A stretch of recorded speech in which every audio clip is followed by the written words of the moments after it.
Welcome everyone. This is a quick, simple video on an agent that actually checks how visible your website is to LLMs.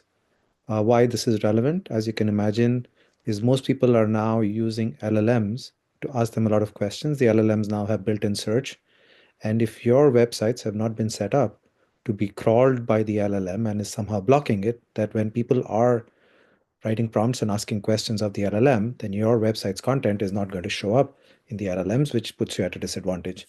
And so how do you know if your website is ready? There is a file called robots.txt. Some of your websites might not have it. Some of yours might have it. And if it does, it might be actually actively blocking or preventing the LLMs from accessing your website.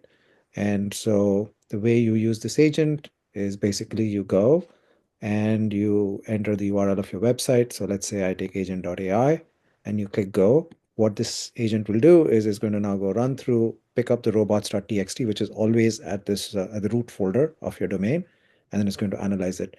I'm going to show you two examples. In this particular case, this is for a company called pigment.com. They don't have a robots.txt file.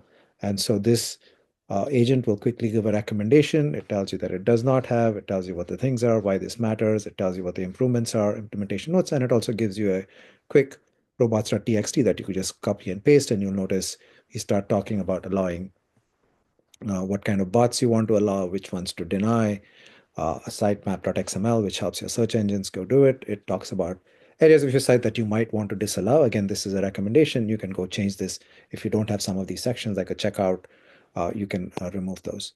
And here's an example of one for HubSpot, which has an extensive robots.txt. Again, same thing. It talks about key issues. It actually goes into more details, gives a score, talks about what is allowed, what is not allowed, and then it gives you another recommended robots.txt file based on what you provided. Hope you found this useful. Thank you.